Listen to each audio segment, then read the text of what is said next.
Welcome everyone back to the PCN Podcast. It is your co-host Cage alongside Exile. Hello. And we're here for now episode 3 of the PCN Podcast. Not too much has happened since we last recorded our episode, but nonetheless we still have some topics we'd like to discuss with you guys. First off, that being Late Night League. Not too much has been happening here, but I would like to review how the table's been going, how teams are playing. We do have the top 7 here. It's actually been fairly close. There's only 4 points behind 7th, which is 1836, and first, which is Dank. Which is just showing how close the league's getting. If you have any takes on that, Exile? Yeah, I think you're underselling the things that have happened this week, but we'll get to those in a little while. But also, I mean, as far as the table is concerned, it is interesting. I mean, we're looking at a very narrow gap, 4 points, and it doesn't seem like anybody's running away with it.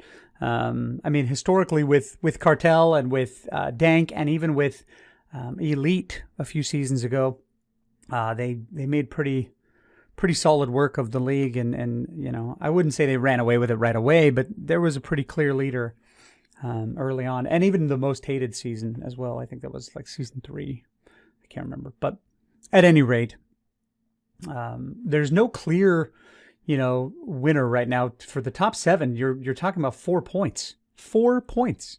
That's pretty narrow margins. Yeah, and I mean, it's playing it nonetheless is super fun. Kind of every night you're kind of waiting on seeing who sold and who didn't. Speaking of selling, I mean, a couple of teams have been. Dank, they've drawn their last 2 games. They I'm pretty sure I remember hearing one was a 4-0 game. They were up in the first half. They ended up tying it. I think it was a Secret Society. Us, most hated, we drew Elite 11 and Too Much Treason. Not trying to bash them, but this team's considered a top 3 team, and so drawing against 2 lower tier teams right now just wasn't good. Cartel as well. You can see on the chart that they're drawing a couple games, 4 out of the last 14. So a lot of teams have been selling for sure. It's just a matter of who's actually gonna buckle up and start beating on those lower tier teams, because I think that's overall what's gonna happen. That's what's gonna dictate who wins this. Yeah, and Cartel we lost to Lechona, which was I think they were in like 18th at the time or something out of 20. So we lost 1-0. It was a weird game, but that's how this season is going. It's not a walk every time, or maybe we're still all just adjusting to the league style and the difference of play from regular PCN. I don't know, honestly, but it is interesting to see the differences in how nobody's really gotten into a groove yet. And I think tonight, I think tonight you'll see that change. If I'm honest, I agree. I think tonight you'll start to see somebody start to pull away from the pack, and that's my take on it. What are you thinking? I mean, I don't know why I was thinking the same thing. I just, after 14 games of kind of unsettling, I guess, because no one's really, like you said, no one's ran away with it so far. It's been really close. And I don't remember any league so far, Late Night League, and even other PCN leagues, just being kind of this close after 14 games in. So I don't know. I also have the feeling that something tonight's just gonna spark, and someone's just gonna pick their shit up and start getting away with it. But it'll be interesting to see. It'll be fun. I'm excited. Yeah, I mean, if you look at the form, though, you've got the Don't Get Nervous squad, also affectionately known as the Fut Sweats. Those guys have turned it up. Yes, they've drawn a couple of games, but if you also look at the last time they lost, quite a while ago. So I think they'll probably start to pull ahead if Dank Do Not Disturb. And even Cartel can't continue to work. Most hated is right there too, though. You know what I mean? They've only drawn 5 out of the last 10 games or so. Yeah. So I mean, nobody's pulling away, and I think that's interesting. Hopefully, we can see some L's, and also have these top teams actually start to pull away. Stop beating around the bush, so to speak, and actually get 2 wins and start pulling ahead. Yeah, as we expect from them. Speaking about good teams and the foot sweats, I did want to ask you. So these guys came into the league and at first were trolling and saying how they could fit on the top teams in Super League and how they could ball out if they were given the chance. Hmm. Come into Sporting, a bunch of them, that's where they ended up. I don't think they got promoted, but they got into the playoff spot, right? They were there. Yeah, actually, they got to the playoff final, and they actually lost on pens, if I'm not mistaken. Yeah, Um, to Marseille, which is interesting because I don't know much about Marseille, if I'm honest. I don't know who's on there that I would know, but not that that's relevant. My perspective is not, the end all be all. But I will say that there are some of the foot sweats who are really good. I mean, RVP is a very, very good Ultimate Team player. 100%. Even Evan Davids is a very good Ultimate Team player. Tails is actually, I think, the best pro clubs player out of the three. And I think that could be debatable, personally. I ultimately signed him, but he still, all of them still have the FUT, hesitations, the FUT gameplay built into their system. So to me, it's hard. It's very difficult because even though I love the way Tails plays from a individual perspective, right? He's very Neymar-esque, if you will, very creative, very on the dribble, dynamic player. However, the issue that I foresee there is that anytime you get a guy or girl who plays FUT, they have a tendency to do things prior to moving the ball on. Things like ball rolls or heel clicks or things that create space between defenders that you can't do in pro clubs or not do them as effectively because pro clubs players aren't biting at those dumb moves. And so what that does is by ball rolling when you receive the pass or when you're supposed to be shuttling it forward, you're taking that extra half second that could be used for a quick 1-2 in and out, and you're basically delaying that time for everybody else. So it takes us out of synchronization as an offense. And I'm speaking obviously more about my personal perspective, but not just about Tails. I think it's anybody who plays FUT consistently gets into that mode. Now it will understandably make you a better player because you're on the ball 20 times more than you would be in a pro clubs game. But I think there are differences in the gameplay that need to be addressed, and I'm not sure that they are able to address them effectively, which is why you see a team like that who is allegedly stacked, right? I mean, they did say they would run the table. I think they said 38 wins in League 2, but obviously they weren't in League 2, but they were in League 1 and they did well, but they lost. Ultimately, they're going to stay in League 1, so they didn't do enough. They're great players, great guys for the most part, but it is what it is. I mean, when you were talking about how Ultimate Team players kind of have that specific play style, I do agree. Although with them, I just feel like maybe if you take them individually and you were to place them on different teams, they wouldn't be as good as much. But it's kind of like the Eric Vicious Bims thing. Not saying that them separate is not good by any means. They're all good players. But when those three are together, they connect very well because they know each other. Mm-hmm. And I think that's the case with these FUT guys. I mean, coming up against them, not only in this, but in BYOTs as well, them together is just another force. Honestly, I fear for my defenders. As good as my defenders can be, Mm-hmm. like they know where each other's going. They know what skill moves to do in right areas, Mm-hmm. and I think it's a really deadly team. What they have, they might not be experienced, but just on the Ultimate Team aspect alone, being top players, I think personally these guys are starting to prove themselves, and they could very well finish first in late night. I could definitely see that. Yeah, I mean, I could too. Don't get me wrong. I'm not saying that they can't be great in clubs. I think it's just an adaptation that's required, which is why there's some kind of settling in period. You can't just jump right in and expect to be a top tier team when teams have been working, with one another, building that chemistry for years in some cases. And you can't just expect to come in and talk the big talk and then run the table. That's not going to be a thing. So they're good.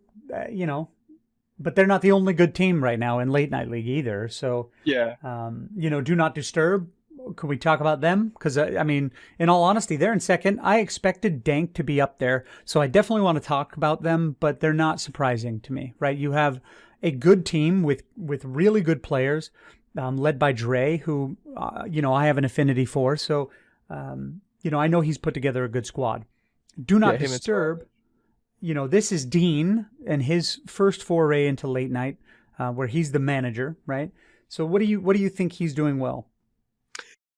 I mean, Dean always has built good teams, or he's had on paper teams to contend for a title. I don't know how long he's been in Super League, but he had Valencia that spell.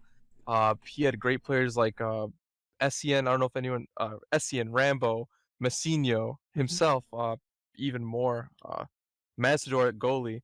Mhm. He was known for building good teams on paper. It's just it never clicked. I don't know what it was with that Valencia team or Juve the past 2 seasons. Mhm. He's always been able to build good teams that just couldn't perform in the league. They'd always fall short of expectations.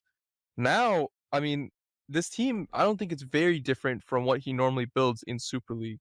Mhm. And I don't know if it's just finally the puzzle clicking in place or what, but it's working. Whatever Dean did to tell him, because I know he's a very much tiki-taka player type guy. He loves to move the ball around, and then he likes to get it in the attack where he's a playmaker and he creates for his strikers to finish. That's his play style. Mhm. And I guess with the players he recruited this time, that's just working around for him.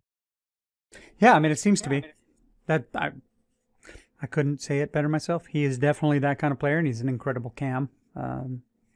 We always struggle to defensively maintain him because we know he's going to do quick flicks, and usually they're fancy, so they catch you off guard. And so he's a great player.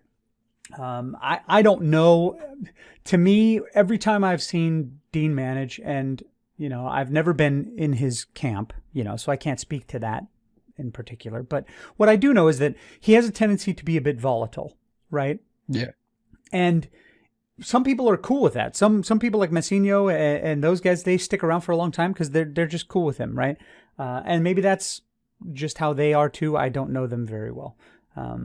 But that can rub some players the wrong way, and that's, I think, what ultimately leads to the demise of the teams that you've mentioned, is that they start off really good because he and the others that are around him are very, very good players. But at some point, they become a little bit self-destructive, and then the team ends up faltering for it. Yeah, folding. Yeah, it's not.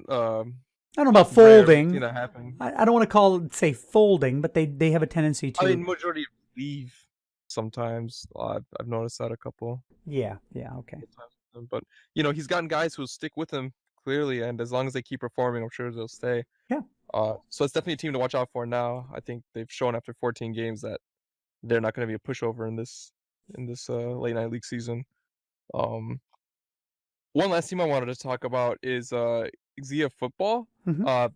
If anyone doesn't know, that's Mas Orochi. He's their manager. Coming into this, I just thought personally that they're just going to be another pushover team that's like along with the new guys that came in the league. But he actually built a pretty solid squad. Andressi, Pep, Max from Leeds. He has Oswald, Lego, Zach Doyle, Dill Pickle, all experienced players in the league that he's gotten to sign for him. And I didn't have much expectations from these guys, but clearly they're in 5th with 28. Do you think this is a team that could finish on top, like first place? I mean, they're unbeaten in 7. I don't know, and with 1 draw, by the way, in those 7. I don't know that they'll win the league because they do already have 4 losses. That's tough. But I think it depends on, again, if they grab the league by the horns and you continue to win, obviously they can win it. With that kind of power, with Andressi, Peps, Max, those guys, you can absolutely do damage in the league. Now, is it sustainable long term? How long until Pep or Andressi gets bored? I know they play and they're very, very good players, but are they part time? Are they full time? I honestly don't know. So, if they are all engaged, yes, they could absolutely win the league. Absolutely. For sure. Yeah, it's just another reason why late night's just as tight as it is. All these good players kind of spread out now among different teams, along with people selling, but it just adds to the excitement. So, like we were saying, me and Exile believe after tonight for sure that this table is going to change and someone's going to start leading this horse race. Yeah, but that being said about late night, one more thing I want to shift on to is the Euro talk. Not much has been going on with this, but I do feel like it'll be nice to talk about some managers and their experiences and what we think we can see from them in the Euros. So a few I want to talk about specifically were CM9, Logan, Prince Money, and Jigsaw. First, we can talk about CM9. Obviously, the Netherlands in the World Cup assembled what obviously was a god squad that rivaled Seychelles, and they ended up winning it all. So where do you see his Netherlands team finishing this time, assuming they have the same players?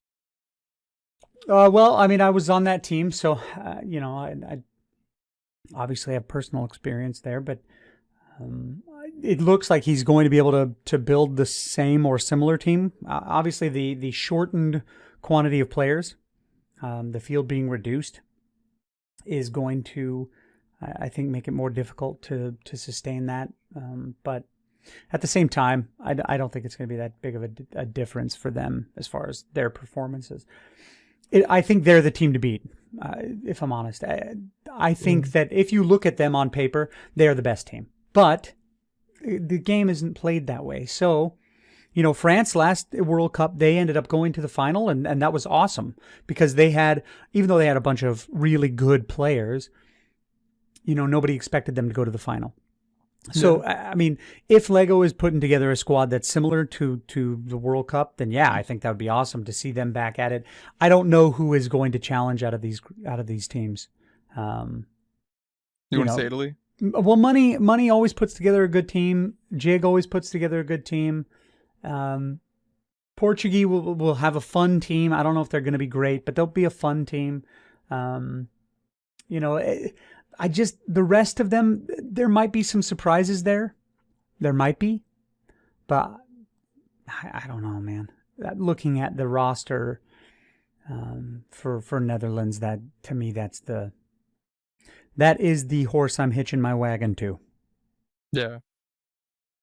I mean, I agree. I mean, that team is just, they pretty much dominated last World Cup. Just their play, at least. Maybe their scoreline didn't reflect it, but they were a very good dominant team. It was just literally a mix of the best possible you could get. Aside from Seychelles, obviously, they had pretty much Seychelles and the Netherlands were the two teams that split probably majority of the best players between Orlando, Benfica, and Madrid, and some others. Mm-hmm. They were just split into those two teams. So obviously, Money and CM9, you just expect those two to have the top teams. Of course, I think Netherlands are going to not run away with it. I think that they'll win it again, but I do think this time Money and his team will get farther on, because what happened with Seychelles, call it a fluke, I don't know what you want to call it, but I don't think anyone really expected them to get grouped. Nor did I. In fact, I was on Seychelles for the previous World Cup, not this past summer's, but the previous one where we won it. And so for me, it was tough because I ended up making the decision to leave Seychelles because frankly, I didn't like the vibes at all. I didn't like the team. I'm a huge fan of Schmerda. I like Money. I like a lot of those guys that are on the team. Even Vape, he annoys the crap out of me. But it's all love, because I actually like him in person, but don't like him in FIFA for some reason. But to be honest, I did not like the vibe. I went and trialed with them, and I felt like that team is not going to be the same team. I knew it from the moment I went there the first time because people weren't taking it seriously. It didn't feel like it was a serious approach to an international competition. I didn't feel like it was, and when you do that, you can usually tell, during trials, if a team believes that they're going to be good or if they have the right the right team or the right people running it, and that team wasn't it. That's not it. Yeah. I mean, which is fair, and obviously, maybe it was for a little bit of foreshadowing because it showed them getting grouped. I definitely think money's gonna come back with vengeance, though. That Italy team, obviously, in predictions, it'll be a team that'll be a finalist or semifinalist for sure. But I think there's just a team to watch for sure. Yeah. But before we move on to our last piece, I do want to ask about, the criteria for the managers for some guys that aren't as known in the league, like Jowie maybe. I know he manages Aston Villa. Um, Players like him, Lobo, I know is not too known. Ruckus, Flatfoot. Just what was the overall criteria needed to get management of a team? Well, I mean, so you got to look at when you've been an international manager in the past. We've historically, if you've done well, not by way of finishing high in the tournament, that's not what we mean, but if you've kept a consistent 11, you've put in stats, you've done a good job in promoting the team, recruiting, doing all the things that managers should do, we have asked you to come back for that team. Most of the time, right? Like France went to Lego. Not because Lego's running it this time, but because he was France over the World Cup. Netherlands went to CM9, not because CM9 won it before, although that is important to us. It's because he was a good manager. In the previous tournament for Netherlands, Netherlands is available. We give him the right of first refusal, if you will. So a lot of the people that have, similar teams or the same teams, that's why. Is because they go in there with it being, not that they own the team, but they have some kind of emotional ownership over the team, right? So it's just one of those things that we get attached to those flags, even though they are not our actual our colors or our country of origin. It's still, when this tournament or these tournaments come around, we have a tendency to want to represent those countries. For me, I would love to eventually be the manager of Sweden. Maybe next time. I don't know. I didn't put in for management because we were in the thralls of Super League, and I'm not in the mood to manage another team right now. But maybe someday. But it just makes sense for those guys to get their options on the teams that they had prior. From there, then it's if they've had PCN experience. If you've managed in PCN at all, whether it's Late Night League or in League 1, League 2, Super League, doesn't matter. If you have any experience and that experience has led you to prove that you can do a good job, or you can do the things that a manager should be doing, and again, it's not about necessarily results.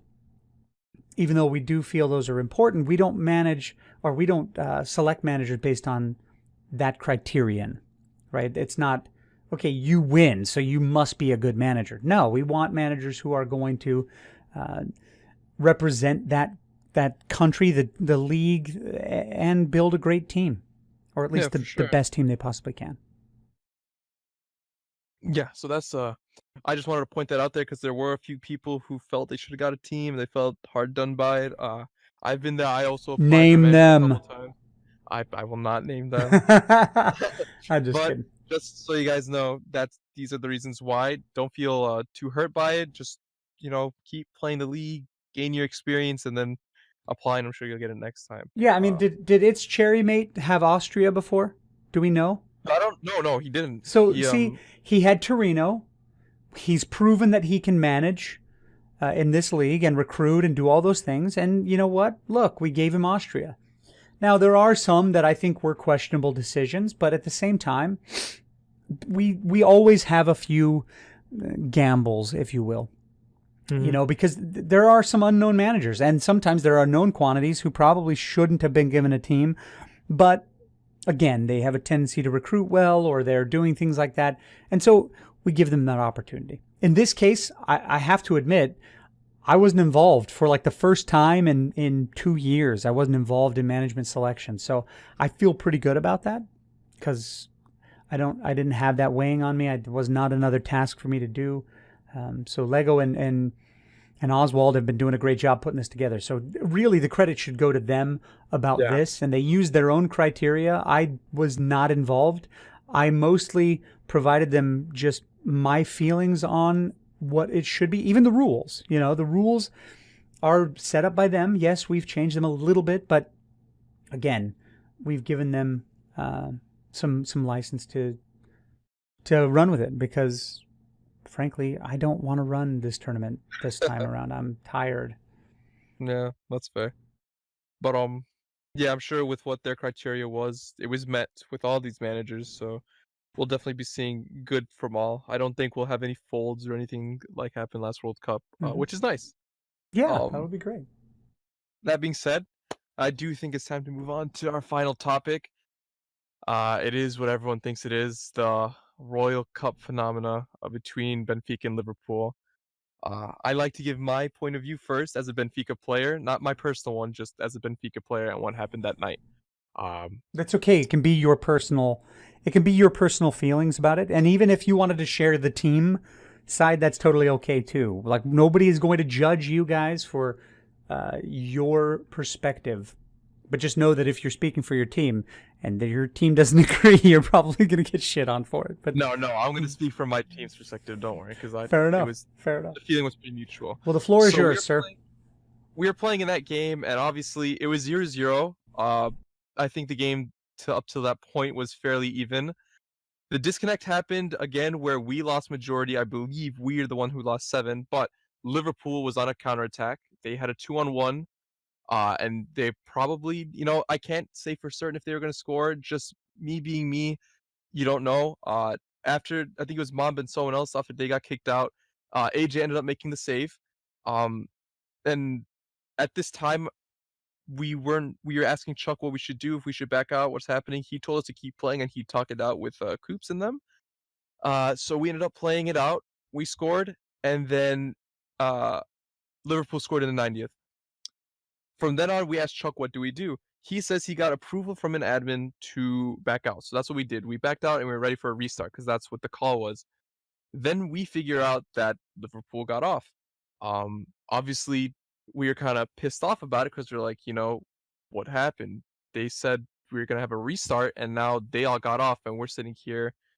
What the hell? Give us our default. Give us the trophy. I will be honest. I was, at the time, a part of them saying, give us a default. We want our default, whatever. Looking on after it, seeing some of the chats and stuff that came out, it was said that Mace had a kid that he had to go to, so that was obviously understandable. And the rest of the UK guys got off because it was very late and they had work. And reading from some of the chat receipts that we saw that were given to us, it seemed like there's a little bit of miscommunication. Coops asked for a restart at a certain time. Chuck didn't respond till a little bit after. And then I believe, from what I've been told and what I saw, Coops felt a little bit hard done by it. Because how it went, that the glitch happened. Coops asked for a restart. The game ends in a tie. Then Chuck says, okay, yeah, let's restart it. And then the Liverpool guys get off. Yeah, the Benfica guys felt like, we wanted the default. But at the time, we felt like it was kind of bogus how our personal feelings were. It was bogus how they got off and they were expecting a reschedule. We felt like Mace was the only one who had a legitimate reason to leave because he has a kid. The UK guys, I understand it was late at the time, but, you guys are UK players playing in an American-based league, so obviously it was going to be tough, regardless how late it was. Because we were saying how Lyon didn't get any special treatment. Their stay, regardless of how delayed their games got. So, that was our kind of logic. That's why we just we're saying screw whatever else they're saying, give us a default, we'll take the trophy, etc. Yeah, my own point of view, we can talk about it after, but that was like the Benfica perspective. We were kind of just felt hard done how they kind of all left expecting a reschedule. We felt disrespected by it. Yeah. So one thing here I did want to bring up. We do have Platypus Thrust from Liverpool as a guest. We didn't really talk about this leading up to this segment, which is crazy. But we wanted to bring him on because, I know Plat from the admin team, and He absolutely reached out to me during all of this, and so I want him to give him his perspective as well, because he is a Liverpool player, and I'm not. This is not filtered content. This is how he feels, and maybe even what the team feels. So, go ahead, Platt. The floor is yours. Yep. Yeah, I mean, I haven't like lawyered up or anything or like really spoken at length with the guys, but of course we were all there when it happened. So, of course I know the feeling of what it was like at the time. So from our perspective, how it went was obviously your account of it was pretty much the same as ours, but when the disconnect happened, Coops put in the chat like, surely we got to restart. Like the cup final can't go down like this. And then Chuck said, not according to the admins. And then the admins were like, sure, if you agree to it, you can. And Chuck was typing in the chat, but then you guys scored and he stopped typing in the chat. And then the game proceeded.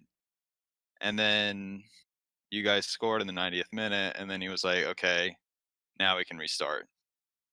And then, of course, yes, we did offer the restart. And we definitely understand that. But I think anybody can see how in this situation one might feel that, the situation was played to an advantage per se. And I mean, but that's of course conjecture. And I mean, you have to also consider that this has happened to Benfica before. Yeah. I do understand that. And I know you guys were kind of done wrong in that situation. So, like, I do understand. I know where you guys are coming from.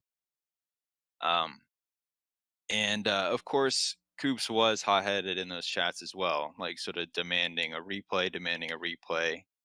And I understand the point of, our guys did just get off, obviously, but we didn't have a choice. Like Mace, as you said, he had a kid. FJ had to go for some reason. I know he has like an aunt or his mom. I'm not sure who it was that he had to take care of, but he had to take care of somebody. Mm. So there were like reasons we couldn't play. Coops was sort of thrust into this situation where like all of a sudden his guys couldn't play. It's not like Coops gave the order, all right, guys, fuck off, Yeah. So that was the situation, and Coops could have been more calm and composed, of course. Like, but I can really see where he's coming from, because obviously there's a short period of time. FIFA games aren't that long, so it is just a couple minutes between where the replay was offered and where it was accepted. Yeah. I mean, the restart. So, like, obviously it's not that long. So I can completely understand, but you have to understand from our perspective as well how it looks. Yeah, for sure. So we definitely, I mean, and we still feel very hard done by it, but it doesn't appear the decision is going to change, even though, shout out to people behind the scenes who are working, including my homie Tarilich, trying to get something done, something change. But ultimately, there was one person who would not allow a reschedule. So yeah. Before we go into that deeper, we would like to get an admin's perspective on this, because I know eKsiSLe was involved a little bit with this. So if you could just tell us how it looked for you. Involved a little bit is an understatement, considering that I spent that night while it was going on. I was actually in the chat responding to Chuck at that moment, stating that, hey, no, you guys can do a restart if you both agree. So I established the fact that a restart could be done. Chuck had said no, admin said no, right? Which I think the confusion there is understandable, right? The confusion for Liverpool, that I understand it as, and correct me if I'm wrong, Platt, but is that technically, yes, Coops brought it up. Coops said, surely this is a replay. And so I took that as an admin, I took that as, okay, clearly Liverpool, because I was not watching the game. I want to establish that. I was not watching the Liverpool-Benfica game at all, because I was actually going to go to bed. I'm old, and I wanted to sleep. So for me, I'm there, and I'm in the chat. I see something going on, and all of a sudden, surely a replay is this. We don't want a cup final, because the league's perspective, we don't want a default for the cup final, let alone two in the same night. Like Royal Cup is our Champions League, right? That's the last thing we want from this, is to make it a default. So establishing that as a baseline, and seeing Coops say surely this is a replay. My first thought is, okay, well, what happened? So they tell me somebody disconnected. We went down through the storyline. That was a good 30 seconds to a minute. No big deal. And then Chuck responded to Coops saying, unfortunately, the admin said no, or something of that flavor. I don't know the exact verbiage. I don't have the quote he verbatim. said not according to that. Okay. And I responded and said, you can if you both agree to a restart. And I used the term restart for a reason. And I think that's another piece of confusion there, is the restart versus replay versus reschedule. And we can get into that in a second. But as soon as Coops had already established that he wanted it, I left that on the table. And from all accounts, it seems that that's the hang up that we're at, is that I left the back out or the restart on the table to a certain extent, because a few minutes later, and it was only 5 to 7 minutes. I don't know the exact time frame, but it was only 5-ish minutes. And what ended up happening was 5 minutes. Oswald had tagged both Coops and Chuck and said, tell me where we're at. What are we doing here, folks? Or something like, again, that's not verbatim, but it's something similar to that. And at that point, Chuck responded immediately. Now, he did not respond to a tag that happened 2 or 3 minutes prior when Coops tagged him, but given their previous engagement, I understand why he would not respond to Coops. It's okay. I get it. You don't have to, although I would prefer the managers be more cordial about that and communicate effectively, because that's just how adulting works. But so from there, we have then established that a restart is available. I did not know what was going on in the game. It wasn't until the next morning, but I'll get to that. But allegedly, they had scored right before Chuck had responded. Now, whether that played into his decision to restart the game, we cannot make that determination. As an organization or as people, we can look at that and say, yes, it is too oddly timed, that it is clear that he only did it as a means to gain a restart because Liverpool had scored. Is that possible? Yeah, it's possible. Is it scummy if he did that? Yes, I believe personally that it is scummy to wait until your advantage is gone. As an opposing manager, and as I know Chuck, that it would not surprise me if that was the case, because he wants to win. He wants to win. I know the competitor that he is. That doesn't mean he's a scummy person per se, but that decision, if that is the decision, would be scummy in my opinion. Now, we cannot say that that's what happened. Regardless of the timing or the awkward nature of the timing, we cannot say that, yes, he definitely waited because it was advantageous. He could have been having a conversation with his team about backing out because he wasn't in the game. We have to remember he was one of the ones who got kicked out. So as he's out, he's probably chatting with his team who are playing, telling them to get out. And I don't know. I didn't get the audio footage of his party chat. So anything leading up to that is conjecture. We cannot say that he absolutely said, let's hang on and fuck this team over because we want to pull fast one. I don't know that. And I think that instance right there, that is what I believe from my interactions with Coops, that is what he was hung up on. And I understand that frustration. I do, believe me. Because if what they are alleging, they being Liverpool, are alleging that Chuck did, that is scummy. And that, to me, that doesn't have a place in our league. But given the scenario and the fact that we cannot look at that and say that is 100% unequivocally what happened, I have to go off of the facts. And the fact is, the restart was on the table. Whether or not it should be, I think that's left to debate. And could it have been pulled back? Yes, because Chuck and Coops were both added at that exact same moment, and both of them were out of the game. So really, there is no reason that either one of them could not have said yes or no, given that time frame. So for me and the other admin team, that was what we saw as, okay, it's a restart. Let's get them out and then restart. So at that point, we gave the go-ahead to back out. No problem, right? So there's another hang-up there, is that I think there was some misunderstanding that we told them to back out, because we did. So they backed out, right? Under our administrative guidance, they backed out. So Coops was saying that there should have been a default for them backing out. Obviously, that's not accurate, because we told them to. I don't think they would have unless we gave the go-ahead. So they backed out. And that's when a restart applies. And I think the confusion here is that Coops didn't tell the team, or maybe you can enlighten me on that, but Coops was informed that a restart was required.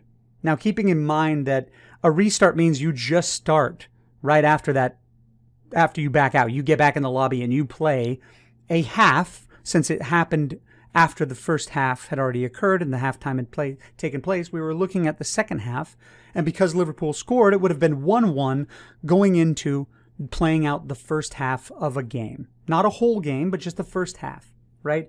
And according to the admin staff, that was conveyed to Coops. So if that's conveyed to Coops and he did not pass that on to the team, that's a whole different story. But it was conveyed to Coops that that's what was going to happen. Now, there is some concern about whether or not it was a full game or a half, but either way, you would have had to have gotten on. So the one argument that I would have against the they got off portion of this is that Mr. Mace and who else did you say got off? I'm sorry. FJ? Yeah, it was FJ. So Soccer FJ, they would have had to have played the extra time. So I guess I'm not sure where the squabble was with getting off. I know he just had a baby, and believe me, I've had 4. I know exactly how shitty that feels, because he just had it like 2 days before or a day before, right? Yeah, so I don't know all the details myself. Yeah, and I don't want like Coops. So Coops was the one who was talking to him about all this stuff. So I don't know the details. Mace doesn't go on mic, so I don't know the details about it. So no worries, and I don't want to put his personal business out there. That's none of my business either. But according to what I was told, that there was a baby that was born very recently, and so he was up half the night or what have you. But again, they would have had to have played that extra time. So there's the confusion for me, is I think, could there have been a better communication pathway between Liverpool and the admin team in order to maintain that? Probably. I mean, I don't see why not, because there always can be better communication. I think that everybody was pretty upset about what was happening and the attitudes that followed. I mean, if you even look at the chat, you can see how the attitudes kind of flared up. Now, granted, at that point, I had fallen asleep. I had gone to bed. So, and this is a part that I wanted to get to, because the aftermath, I think, was more, I don't know, incredulous than even the night before, right? So I wake up to 14 DMs from one person and then a whole slew of other DMs from other people. Now I am not conveying popularity. I don't want that kind of popularity. But I woke up, and I initially, because I was there for the beginning of all of this, I did not see the aftermath or what happened during. My initial bias was for Liverpool, and I'm willing to admit that, because I saw that they lost players and there was an agreement in place, and so giving them a default did not seem right to me, right? But I didn't have all the facts. So I was messaged in the morning. I think it was Mamba who messaged me in the morning, And so I sent him back a message saying, hey, look, I don't know. I'm not sure about what happened. Let me figure out the facts and I'll get back to you. And in the aftermath, I don't think I ever, I mean, I know I chatted back with him, but I don't think I ever gave him the due diligence he deserved. So I apologize, Mamba, if you're listening, that's my fault. But he and I had a conversation in the morning where I explained, I don't know the facts. I have no idea other than what happened before I went to bed. So in my morning, I spent from probably 8 a.m. until 10 a.m. pulling information, finding out information from Kaz and from the other admin team because I was pissed. I was upset that we were going to give a default, right? I wasn't privy to the admin discussion that night. I wasn't privy to any of that. So I was coming in fresh, right, with just the information that I had been provided by the chats and any screenshots that were sent or any of that stuff.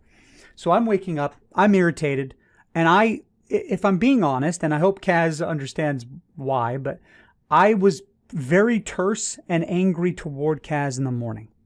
Because, in my opinion, we should never make a decision like this the night of. Never. Yeah. Always need to sleep on something like this. Always. Because we don't want to do things with haste. Because there's no point. There's like doing something super speedily and doing it wrong is still wrong. If just because we do it fast doesn't mean it's better. So, Dorsey and I have always felt the same about that we take a night to think about it, come up with the facts in the morning, and then deliberate then. And then we can actually come in with clear head and an open mind. That didn't happen. Not saying that it was wrong. I just felt like, me personally, I think that's wrong. Not saying that they did anything wrong in coming to their decision because I wasn't there. I don't know. But in the morning, I was angry. And I texted Kaz pretty ferociously about how upset I was that we were about to give a default. And so then he started writing me back, also probably pretty angry because I woke him up with anger, which is always good. But I collected the facts, right? I collected what we knew and what we didn't know. And then I made the decision on my own, not the decision, the decision, but like my own mind. I made up my own mind about what I believe happened and what we could and could not do. Yeah. And I came to the same conclusion as the admin team. And that actually pissed me off because I didn't want to come to that conclusion. I don't want a default. And at that point, I'm also then in general getting berated by people like Rio and Slays who have like a quarter of the facts and they only know that Chuck may have done something scummy. So that apparently is enough for us to throw the book at Chuck. To me, that doesn't help. And all you're doing is making yourself look stupid, in my opinion, because you don't know what's happened. You don't. I mean, I barely knew. And I was pissed. Trust me, I was in your shoes, but I wasn't out there writing in public about it, right? Find out the facts. And then, thank goodness, I will say this. Throughout the whole thing, Coops was kind of, well, frankly, he was an asshole, if I'm honest. He was an asshole about the whole thing. But at the same time, he did converse with me and didn't make it personal. He did say that what I was doing is stupid and, a lot of other things. But, the only time that he's made it difficult was, I'm not actually going to get into that. Never mind. But at any rate, it was problematic. But then Platt and I began messaging. And honestly, I think that I was already at the point where I was frustrated. So I do want to apologize to you, Platt, because I felt like I came at you a little harder than I probably should have. At first, at least. I think you wore me down a little bit to the point where I was like, look, man, I don't want to argue about this anymore. I just want you to understand where we're coming from. And if you guys feel differently, I understand that. I do. Because I don't want that. I mean, we were pretty much at the same point.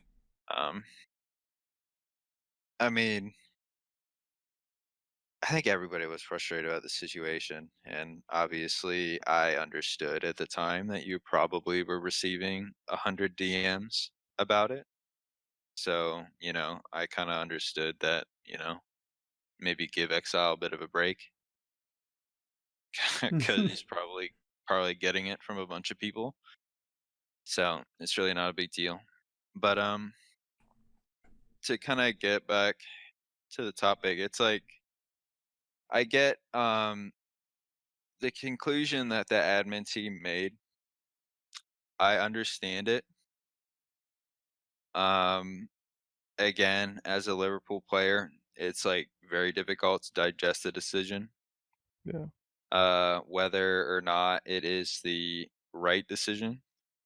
Um, the bottom line is that, Chuck was given the option to reschedule the game, and he declined that option.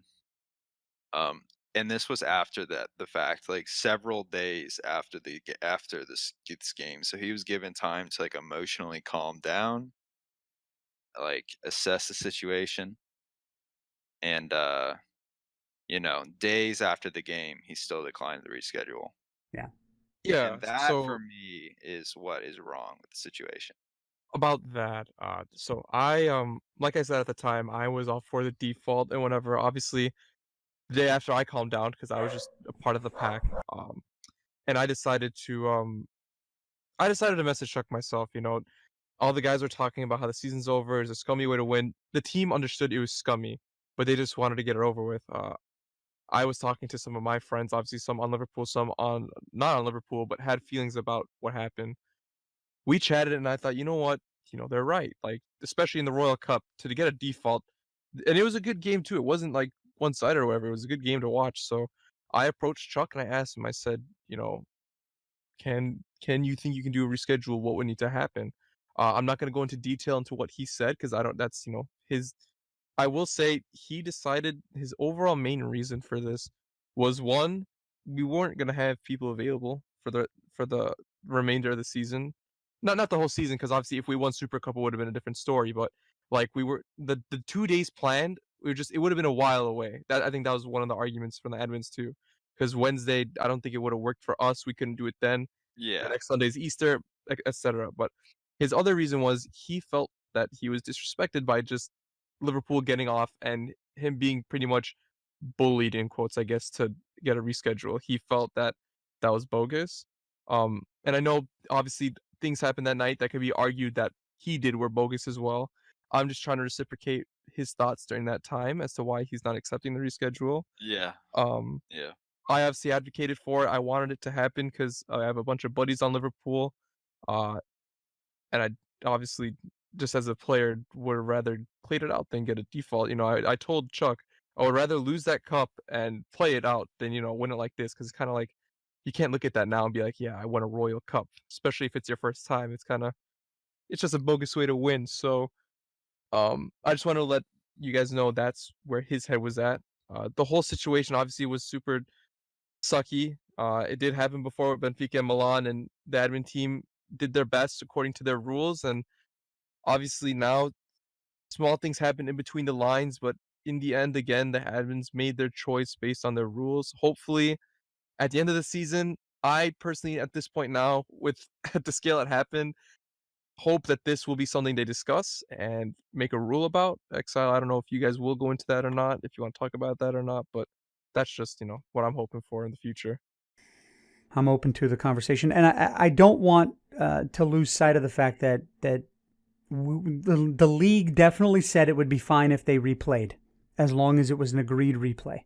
Now, granted, it's difficult for Chuck to want to replay after he's already been granted a default, but that is how the rules play out. They didn't show up. Liverpool left and didn't show up for the restart of the game. So, from an admin perspective, we don't allow teams to just not show up and then not get defaulted. Like that's not typically how we do things. So Again, I understand where the admin team is coming from, like on that front. I think logically, I think it's such a difficult spot. I agree. Like when you look in between the lines, I see what the Liverpool players are saying with what happened that night and like how the timing of messages being sent and stuff. when you look in between the lines, then like you're just like, okay, maybe this doesn't add up. But I think I don't know if I don't want to try to speak for the admins, but I don't know if they can put on that lens because then that might lead to some sort of bias, and they just have to take the facts and go with it. Um, I don't know, but from their perspective, you do feel hard done if you're a Liverpool player, from what you saw happen, what you expected to happen. Yeah, There and I were mean, mistakes by both managers like and players, but there were like, you know, they're like that happening, and like during the game, it's like after Benfica scores, it's like you have like your players in the Twitch chat saying, well, tough tough luck, yeah, the rules are the rules, this is the way it goes, and then you guys score up, restart, and yeah, it's just like kind of like rubbing it in our face. yeah. It's like that's just kind of fucked up. I agree, I 100%. mean, I don't have a problem with the Benfica players, like I really don't, because the emotions were running high, obviously at that point. Yeah, I think we can I agree. like we There's no were, beef between us. It's just the yeah. situation. Yeah, like obviously, like I was one of the people who was like in the like PCN Discord Yeah, me too. talking. Like, yeah, obviously. So it's like, the emotions were running high at the time, but it's like just seeing the way it went down, it's like it's really hard not to feel just so hard done with the way it happened. Yeah, at the moment, people were clowning Benfica, Benfica, Benfica, and I just like to say this first. Chuck made his call. You know, regardless of what we've said to him, that's his choice he made. Some of us did not agree with this. Some of us did advocate for a restart, and that's what we wanted, or a reschedule, rather, a reschedule. But it didn't happen. That's just the way it went, which I agree is unfortunate, and it does suck because that's not, especially I'm sure a lot of people, that's not how you would want the Royal Cup final to end. Uh, Regardless of all that aside, that is how it ended up. Hopefully now in this off season before Euros or after Euros before season 17, uh, the admin team can come to a conclusion about this, so we can just get this sorted and have a set rule. Um, but yeah, I mean that's the whole situation and how we each kind of felt throughout it. We just wanted you guys to understand that there was no beef, first of all, and we just wanted you guys to understand how this decision came about. Um, but yeah, Exile, do you have anything left to say before we close this out? No, not really. I mean, I think I conveyed my perspective. I think we all are in agreement that it's like it's shitty. Like nobody, Yeah, I don't think anybody wants a default to be the outcome of arguably the biggest cup we offer. Right? I think One that's person did. really poor. I think that's really poor. But I mean, that there's a whole different argument there, right? Yes, Chuck did decide that that's what he wanted. Yeah, But I know. I'm just salty. and I get it, I do, but in the instance, you can't put him in that position to make that call. You can't. I know. I mean, and I do. I again, like the logic of it. I understand. I understand that. Like, given the admin's decision, Chuck is within his right to do this, and regardless of like the Liverpool player's opinion of it, like that's the decision. So it is what it is. yeah. Um, with that being said, I would like to thank Platt for coming on and talking about this because I know, like we were saying this whole time, the emotions were running high. So it's nice to have you at least come on and share the Liverpool insight. We do appreciate that. Thank you, Exile, for talking about that admin perspective and what you thought was going on. Um, and yeah, that pretty much wraps up our PCN podcast episode 3. Uh, this might have run a little bit longer than before, but again, I know I said this before that it wouldn't happen again, but with this glitch reoccurring, it's just something we have to talk about and these decisions being made so you guys are kept aware. Thank you guys for watching. If you have any suggestions, please let us know. We're always looking to make this better. This is Cage and Exile, and we're signing off. Take care, guys. See you.